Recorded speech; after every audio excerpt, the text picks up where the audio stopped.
Hello, praise the Lord. Good morning. దేవుడి నామంలో మీ అందరికీ శుభములు తెలుపుతున్నాను. ఈరోజు day 53 reading the Bible with me మీకు అందరికీ స్వాగతం.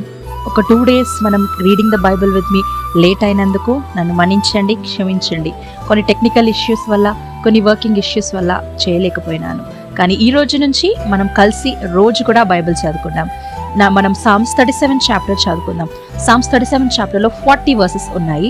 దాన్ని 3 పార్ట్స్గా డివైడ్ చేసి చదువుకుందాం. మరి ఈరోజు Psalms 37 1 to 11 వర్సెస్ చదువుకుందాం. నాతో పాటు కలిసి చదువుతారా? రండి, కలిసి చదవండి. చెడ్డవారిని చూచి నీవు వ్యసన పడకుము, దుష్కార్యములు చేయువారిని చూచి మత్సర పడకుము. వారి గడ్డి వలనే త్వరగా ఎండిపోవుదురు, పచ్చని కూర వలనే వాడిపోవుదురు. యెహోవా యందు నమ్మికయుంచి మేలు చేయుము, దేశమందు నివసించు సత్యమును అనుసరించుము. యెహోవాను బట్టి సంతోషించుము, ఆయన నీ హృదయవాంఛలను తీర్చును. నీ మార్గమును యెహోవాకు అప్పగింపుము, నీవు ఆయన నమ్ముకొనుము, ఆయన నీ కార్యము నెరవేర్చును. ఆయన వెలుగు వలె నీ నీతిని, మధ్యాహ్నము వలె నీ నిర్దోషత్వమును వెల్లడపరచును.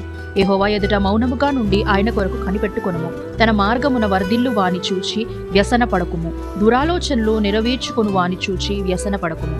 కోపము మానుము, ఆగ్రము విడిచిపెట్టుము, వ్యసన పడకుము, అది కీడుకే కారణము. కీడు చేయువారు నిర్మూలమగుదురు, యెహోవా కొరకు కనిపెట్టుకొని వారు దేశమును స్వతంత్రించుకొదురు. ఇక కొంతకాలమునకు భక్తిహీనులు లేకపోవుదురు, వారి స్థలమును జాగ్రత్తగా పరిశీలించనను వారు కనబడకపోవుదురు. దీనులు భూమిని స్వతంత్రించుకొందురు, బహుక్షేమము కలిగి సుఖించెదరు. ఈ వచనాలలో దావీదు మనకేం చెప్తున్నాడు తెలుసా? చెడుతనము చేసే వారి గురించి నువ్వు ఆలోచించొద్దు అని చెప్తున్నాడు. వాళ్ళు ఏ రీతిగా విజయం పొందుతున్నారు అని నువ్వు ఆలోచిస్తున్నావేమో. దావీదు ఏం జ్ఞాపకం చేస్తున్నాడు తెలుసా? ఆ విజయం టెంపరీ మాత్రమే, కొద్దిపాటు సమయం మాత్రమే, గడ్డి వలె వారు ఎగిరిపోతారు అని దావీదు మనకు జ్ఞాపకం చేస్తున్నాడు. తర్వాత కింది వరకు వచ్చే వరకు చూసినట్టయితే ఎవరైతే యెహోవా పైన నమ్మకం ఉంచుతారో, ఎవరైతే వాళ్ళ మార్గాలని ఆయనకు అప్పగించుకుంటారో, వాళ్ళ మార్గాలన్నింటినీ సరి చేస్తాడంట దేవుడు, వాళ్ళని కాపాడతాడంట దేవుడు, వాళ్ళకు విజయం ఇస్తా అంటున్నాడు.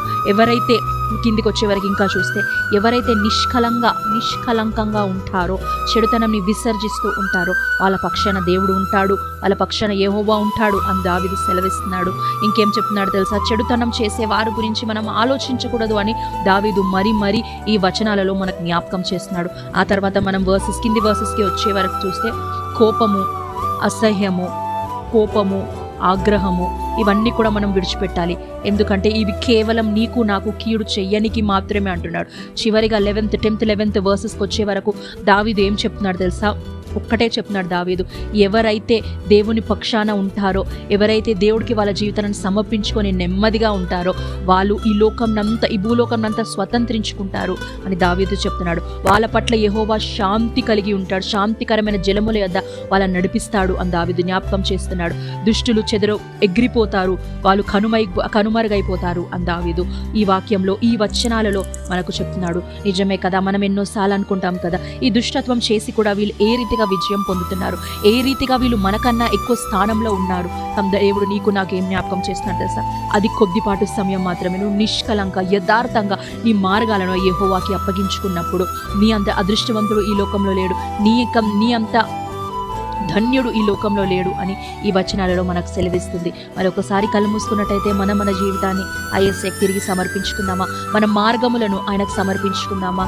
స్తోత్రం పరిశుద్ధుడ, గొప్ప దేవ, మహోన్నతుడ, నీకే స్తోత్రం. ఈ దినం ఇచ్చినందుకు వందనాలు, ఈ వాక్యం ద్వారా మమ్మల్ని బలపరిచినందుకు వందనాలు యేసయ్య. నాయన ఇన్ని రోజులు నాయన మాకన్నా నాయన దుష్టత్వం చేసిన వారు గొప్పగా ఉన్నారని నాయన మాలో తలంపు వచ్చిందేమో యేసయ్య, మమ్మల్ని క్షమించండి యేసయ్య.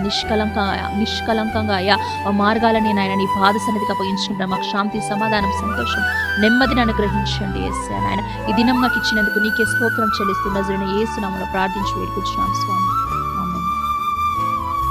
ఈ reading the Bible with me మీకు ఆశీర్వాదకరంగా ఉన్నట్టయితే లైక్ చేయండి, షేర్ చేయండి, సబ్స్క్రైబ్ చేయండి. తిరిగి రేపు ఉదయకాల సమయం కలుస్తాము.